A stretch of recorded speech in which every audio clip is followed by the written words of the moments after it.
Hello everyone, welcome to my channel Bihar board परीक्षा और आप देख रहे हैं बीबीपी हेल्प। दोस्तों आज के इस वीडियो में हम लोग कवर करेंगे चैप्टर 3 के हिंदी का सब्जेक्टिव प्लस ऑब्जेक्टिव और चैप्टर के रिवीजन जो हम लोग पूरी तरीके से समझने वाले हैं, जानने वाले हैं जयप्रकाश नारायण के बारे में और उन्होंने हमारे देश के लिए क्या क्या किया था वो सारा चीज़ हम लोग जानेंगे। तो सबसे पहले हम लोग जो है जानेंगे उसके बारे में। तो उससे पहले अगर चैनल में नए हैं तो चैनल को सब्सक्राइब करिए। उसके बाद आप लोगों को करना क्या है, टेलीग्राम में हर हाल में जुड़ जाना है क्योंकि टेलीग्राम में आपको सारे चीज़ का नॉलेज मैं दे रहा हूँ।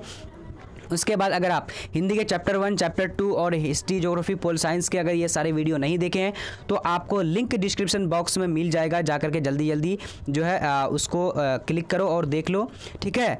और अगर हमारे कोर्स के बारे में नहीं जानते तो कोर्स का लिंक जो है डिस्क्रिप्शन बॉक्स में दिया हुआ है, क्योंकि वहाँ पर आपको सारा चीज़ PDF notes, important question practice से टेस्ट सीरीज सारी चीज़ मिल जाने वाली है। तो वहाँ से आप लोग जो उसको पढ़ कर उसके बारे में जान करके ले सकते हैं। तो चलिए हमारा चैप्टर यहाँ पर आ रहा है। देखिए ये ऑब्जेक्टिव क्वेश्चन है, इसको हम लोग बाद में पढ़ेंगे। पहले हम लोग क्या पढ़ेंगे, जयप्रकाश नारायण के बारे में। उसके बाद जो हम लोग कवर करेंगे क्या, सब्जेक्टिव ऑब्जेक्टिव क्वेश्चन को।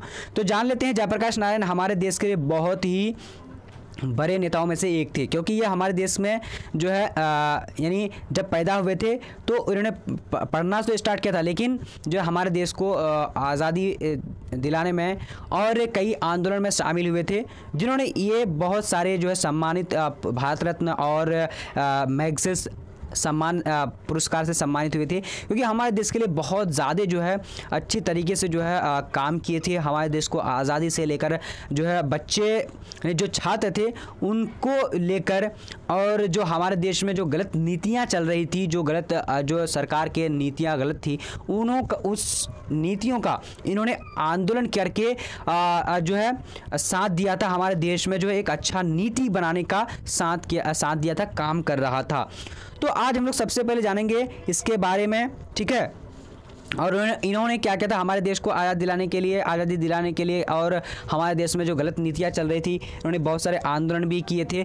तो इसके बारे में अगर आपको लिखने के लिए अगर बोल देगा एग्जाम में तो आप लिख चुके होंगे, लिख दिए होंगे, लेकिन यहाँ पर आपको जानना बहुत ज़रूरी है कि इसका जन्म से लेकर और इसका शिक्षा से लेकर इसके बारे में जानना बहुत ज़रूरी है। तो हम लोग सबसे पहले देखते हैं इसका जन्म स्थान। तो जन्म स्थान कहाँ है, 11 अक्टूबर 1902।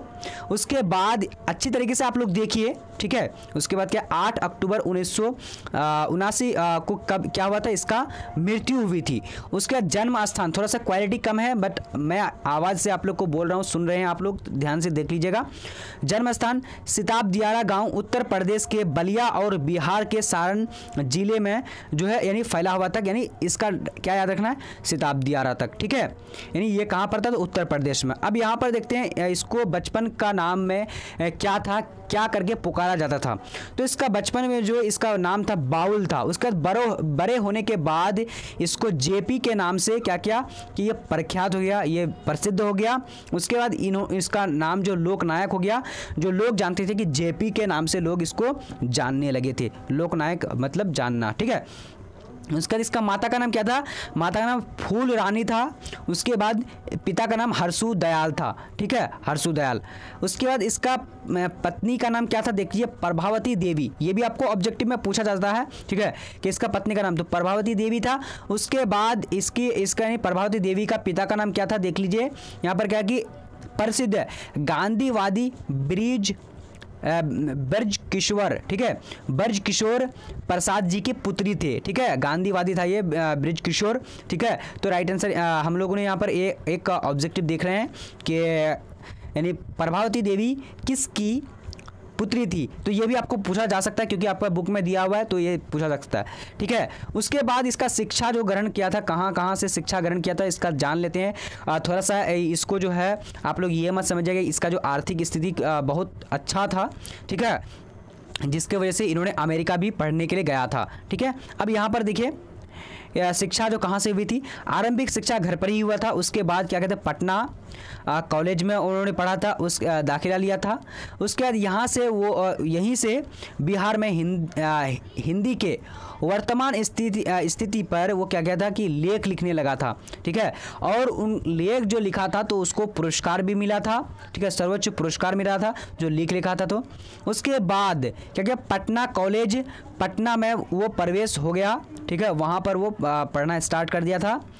उसके बाद क्या किया कि कॉलेज उसके बाद क्या 1920 में असहयोग आंदोलन हुआ, ठीक है। तो असहयोग आंदोलन के दौरान क्या किया कि वो अपनी पढ़ाई जो है यानी छोड़ दिया, ठीक है। मतलब छोड़ा नहीं, अधूरी, यहाँ पर भारत में वो अधूरा छोड़ दिया। उसके बाद 1922 में क्या किया कि वो शिक्षा प्राप्त करने के लिए अमेरिका चले गए, ठीक है। कहाँ चले गया? अमेरिका चले गया। वहाँ से क्या किया वो कैलिफोर्निया, उसके बाद बर्कले, उसके बाद क्या कि वॉक्सिकन, उसके बाद विस्किसन, उसके बाद क्या क्या, ये सारे कॉलेज का नाम है, ठीक है। उसके बाद मेडिसन, ये सारे विश्वविद्यालय में उन्होंने अध्ययन किया था। उसके बाद मार्क्सवादी और समाजवाद की शिक्षा भी ग्रहण की थी।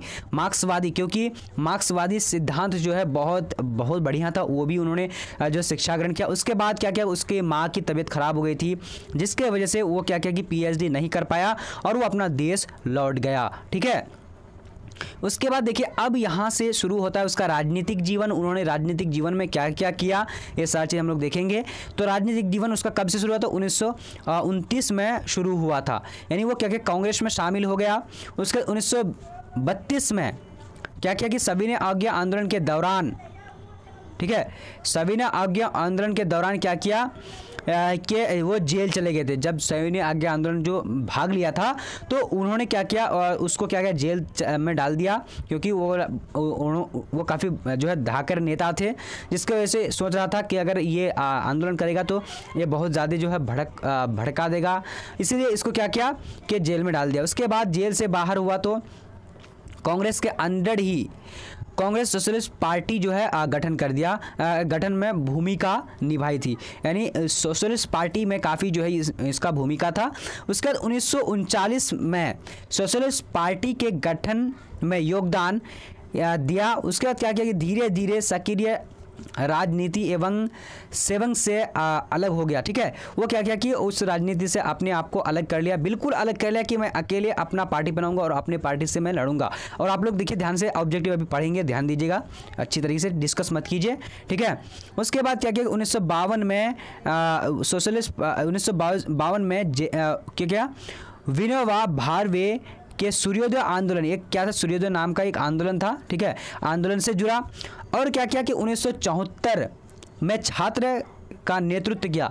छात्र का नेतृत्व यानी छात्र को उन्होंने देखा कि क्योंकि छात्र लोग जो थे काफ़ी अत्याचार कर रहे थे, यानी सरकार जो विपरीत जा रही थी, यानी छात्र का कुछ सोच ही नहीं रहा था, अपना सरकार जो है छात्र के बारे में नहीं सोच रहा था, जिसकी वजह से क्या किया, ये एक बड़ा आंदोलन जो छात्र आंदोलन के नाम से किया था। तो 1974 में ये शुरू किया था, ठीक है। उसके बाद क्या किया कि उन्होंने 1970 में एक आपातकाल लगाया था, ठीक है, आपातकाल लगाया। उसके बाद आपातकाल के दौरान ही उसके मार्गदर्शन से ही जनता पार्टी का गठन हुआ था, ठीक है। तो हम लोगों ने देख लिया इसके बारे में थोड़ा बहुत, उसके बाद हम लोग समझेंगे आगे में जाकर के और भी, ठीक है। तो अब उसकी कृति देखते हैं, उसकी कृति यानी क्या क्या लिखा है उसको भी देख लेते हैं और हम लोग ऑब्जेक्टिव में बढ़ेंगे, ठीक है। तो अब क्या है कि रिकंस्ट्रक्शन ऑफ इंडियन पॉलिटी, उसके बाद क्या लिखा था, कुछ कहानियाँ कविताएं भी लिखी। उसके डायरी एवं निबंध भी प्रकाशित किया। उसके 1965 में, ये देखिए ये काफ़ी इंपॉर्टेंट है, 1965 में समाज सेवा के लिए मैगसेस, ये समाज सेवक भी था, ठीक है, समाज का सेवा करता था, लोगों की भलाई करते थे, जिसके वजह से क्या मिला था, यानी मैगसेस सम्मान मिला। उसके बाद 1998 ईस्वी में भारत रत्न मिला था। भारत रत्न इसलिए मिला जाता है क्योंकि जो समाज सेवक होते हैं और समाज के प्रति बहुत ज़्यादा सोचकर समाज को आगे बढ़ाते हैं, तो इसके वजह से उसको क्या मिला था, यानी भारत रत्न भी मिला था। अब यहाँ पर देखिए जयप्रकाश नारायण 20वीं शताब्दी, ये आपको पूछा जाता है जयप्रकाश नारायण कितने शताब्दी के लेखक थे, तो 20वीं शताब्दी के लेखक थे। उसके बाद भारत में एक प्रमुख समाजवादी विचारधारा, उसके बाद क्रांतिकारी नेता, समाजवादी, ये सारी चीज़ जो उनके अंदर थी, ठीक है, इसीलिए उनको जो है भारत रत्न मिला था। भारत रत्न ऐसे वैसे व्यक्ति को नहीं मिलता है जो समाज के प्रति बहुत ज़्यादा सोचता है, समाज को उससे ज़्यादा बहुत ज़्यादा जो है फ़ायदा होता है, समाज को उन्होंने वो सुधारता है, ठीक है, तो उसको मिलता है, ठीक है। तो अब हम लोग ऑब्जेक्टिव क्वेश्चन को देखेंगे, ठीक है। चलिए, तो आप लोग तैयार हो जाइए ऑब्जेक्टिव के लिए, और जिसको जिसको पता है तो वो आप लोग करना है, जवाब देना है, और जिसको पता नहीं है तो मेरे साथ जो है देखते जाइए, सुनते जाइए और क्लियर करते जाइए, ठीक है। अगर आप हमारे कोर्स में ज्वाइन होना चाहते हैं तो कोर्स में ज्वाइन हो सकते हैं। बीबीपी हेल्प यानी बीबीपी हेल्प ऐप को डाउनलोड कर लेना, HELP हेल्प, और वहाँ पर कोर्स रहेगा कंप्लीट कोर्स आर्ट्स का, तो वहाँ से आप लोग ले सकते हैं, ठीक है, जुड़ सकते हैं। मगर आप लोग क्या करना है, बीबीपी हेल्प ऐप को डाउनलोड कर ले जल्दी जल्दी जा करके, क्योंकि वहां पर आपको बहुत अच्छी तरीके से पढ़ाया जाता है। अब देखते हैं यहाँ पर 1 नंबर, जवाहरलाल नेहरू और जयप्रकाश नारायण के बीच मतभेद किस बात को लेकर हुआ था। तो देखिए, जवाहरलाल नेहरू किससे भी मतभेद इसलिए हुआ था क्योंकि ये अपना जो यानी राष्ट्र के प्रति कुछ सोच ही नहीं रहा था, बिल्कुल वो अपने आप जो सोच रहा था कि देश किस तरह से चलाना था, ये बात जो कुछ सोच ही नहीं रहा था, जिसकी वजह से इन्होंने इसके अंदर मतभेद हो गया था, जिसकी वजह से वो अलग कर लिया था, अपना नया जो है यानी एक संगठन तैयार किया था। यहाँ देखिए राइट आंसर है परराष्ट्र की नीति, ठीक है। चलिए अब आगे देखते हैं कि क्वेश्चन नंबर यहाँ पर अगला हम लोग यहाँ पर आ चुकी है। क्वेश्चन नंबर क्या है, दूसरा नंबर, जयप्रकाश नारायण को समाज सेवा के लिए 1965 में कौन सा पुरस्कार मिला था। 1965 में अभी हम लोग पढ़े थे, तो इसका राइट आंसर क्या होगा, मैग्सेस पुरस्कार मिला था। चलिए आप लोग जल्दी जल्दी जवाब दीजिए, डिस्कस बंद कर दीजिए और जवाब देने की कोशिश करिए, ठीक है। काफ़ी इंपॉर्टेंट सारा प्रश्न है, देखना बहुत ज़रूरी है। यहाँ पर देखिए क्वेश्चन आ चुकी है, डेमोक्रेसी का दुश्मन कौन है। तो डेमोक्रेसी का दुश्मन जो कौन है, यहाँ पर देखिए इसका यहाँ पर राइट आंसर कौन सा देख लीजिए अच्छी तरीके से। जनता को जो गिरफ्तारी करते हैं, उसके बाद जनता के संपूर्ण कार्यक्रम में बाधा डालते हैं, या फिर उपयुक्त सभी। तो राइट आंसर क्या हो जाएगा, उपयुक्त सभी हो जाएगा। अब देखेंगे आगे की ओर, यहाँ पर क्वेश्चन देखेंगे 4 नंबर क्या बोला जा रहा है, कह रहा है कि भ्रष्टाचार की जड़ क्या है। भ्रष्टाचार की जड़ क्या होता है, देख लीजिए अच्छे तरीके से, यानी भ्रष्टाचार जो करते हैं उसका जड़ क्या होता है। तो राइट आंसर बी नंबर, यानी सरकार की गलत नीति जो है ये भ्रष्टाचार की जो है जड़ ही है, ठीक है। अगर सरकार गलत नीति बनाएगी तो आप सोच सकते हैं कि देश का हाल क्या हो सकता है, लोगों का हाल क्या हो सकता है, इसलिए इसको यानी भ्रष्टाचार की जड़ कहा गया है। अब यहाँ पर देखिए दलवहीन लोकतंत्र किस विचार का मुख्य राजनीतिक सिद्धांत है। तो देखिए इसका राइट आंसर क्या हो जाएगा, अभी हम लोगों ने पढ़ा, तो राइट आंसर सूर्योदय हो जाएगा, सूर्योदय, ठीक है। चलिए ए नंबर हो जाएगा। अब आगे देखेंगे क्वेश्चन नंबर यहाँ पर आ चुके हैं, क्या बोला जा रहा है, कह रहा है कि संपूर्ण क्रांति का नारा किसने दिया। संपूर्ण क्रांति का नारा किसने दिया, तो इसका 6 नंबर का हमारा राइट आंसर क्या हो जाएगा, यानी जयप्रकाश नारायण ने दिया था। अब आगे बढ़ते हैं, क्वेश्चन नंबर 7 नंबर क्या बोला जा रहा है हमारा, कह रहा है कि जयप्रकाश नारायण का जन्म कब हुआ था। तो जयप्रकाश नारायण का जो जन्म हुआ था, इसका राइट आंसर क्या हो जाएगा, यानी 11 अक्टूबर 1902, सबसे पहले हम लोगों ने पढ़ा था। तो यहाँ पर देखिए मैं कंट्रोल F करके जो है, मैं जब PDF बना तो कंट्रोल F कर दिया, जिसकी वजह से जो 9 को मैं चेंज करके 0 कर दिया हूँ, तो सॉरी इसके लिए माफ़ी चाहूँगा, ठीक है। तो यानी 1902 हो जाएगा, ठीक है। तो हम लोग जो बात करें 1902, यानी 1902 से आगे वाला ही बात करेंगे, हम लोग पीछे नहीं जाएंगे, जिसकी वजह से आप लोग कन्फ्यूजन नहीं होंगे, ठीक है। चलिए अब यहाँ पर देखिए 8 नंबर क्या है, भारत में आपातकाल कब लागू किया गया था। तो भारत में जो आपातकाल लागू किया गया था, तो इसका राइट आंसर क्या हो जाएगा, तो 1977 में किया गया था। तो राइट आंसर क्या हो जाएगा, तो यहाँ पर 1977 में भारत में आपातकाल लगाया गया था। सारा जो है इसमें 1000 हो गया, तो हम लोग 1000 की बात नहीं कर रहे हैं, हम लोग 1902 की बात 2 से आगे ही बात कर रहे हैं। अब देखेंगे 9 नंबर, संपूर्ण क्रांति क्या है कि संपूर्ण क्रांति क्या है, देख लीजिए भाषण है, निबंध है, उसके बाद क्या है, कहानी है। तो इसका राइट आंसर हमारा क्या हो जाएगा, तो ये भाषण है, ठीक है। संपूर्ण क्रांति क्या है, भाषण है। अब आगे देखेंगे क्वेश्चन नंबर यहाँ पर आ चुकी है 10 नंबर क्या बोला जा रहा है, कह रहा है कि जयप्रकाश नारायण का जन्म कहाँ हुआ था। तो जयप्रकाश नारायण का जो जन्म हुआ था, 10 नंबर का राइट आंसर बी नंबर हो जाएगा, यानी सिताब दियारा में हुआ था। अब आगे देखते हैं क्वेश्चन नंबर आ चुकी है, क्या है 11 नंबर, ये 1974 है। 1974 में छात्र आंदोलन हुआ था, पहले जान लीजिए, ठीक है। उसके बाद छात्र आंदोलन का नेतृत्व किसने किया था, तो राइट आंसर जयप्रकाश नारायण ने किया था, ठीक है। छात्र के साथ मिलकर के ये आंदोलन किया था। अब आगे देखते हैं क्वेश्चन नंबर 12, यहाँ पर क्या बोला जा रहा है, कह रहा है कि किसे लोकनायक के नाम से जाना जाता है। तो किसे लोकनायक के नाम से जाना जाता है, तो 12 का हमारा राइट आंसर बी नंबर ने जयप्रकाश नारायण को लोकनायक के नाम से जाना जाता है, JP शॉर्ट नेम है उसका। अब देखते हैं क्वेश्चन नंबर 13 क्या बोला जा रहा है, करेंगे जयप्रकाश नारायण की पत्नी का नाम क्या था। तो जयप्रकाश नारायण की पत्नी का नाम क्या था, तो हमारा राइट आंसर क्या हो जाएगा, सी नंबर प्रभावती देवी हो जाएगा। इसका पिता का नाम क्या था, ब्रज किशोर। ब्रज किशोर किसका, यानी प्रभावती देवी यानी जयप्रकाश नारायण के ससुर का नाम था। ठीक है, चलिए अब देखेंगे आगे की और क्वेश्चन नंबर 14 यहाँ पर क्या बोला जा रहा है, जयप्रकाश नारायण जी को किसका भाषण सुनकर अमेरिका जाने की प्रेरणा मिली। तो देखिए यहाँ पर स्वामी राम तीर्थ, उसके बाद स्वामी सत्यदेव, उसके बाद स्वामी विवेकानंद, स्वामी सहजानंद। इसका राइट आंसर हमारा 14 नंबर का क्या हो जाएगा, तो 14 नंबर का राइट आंसर जो हो जाएगा तो बी नंबर यानी स्वामी सत्यदेव राइट आंसर हो जाएगा।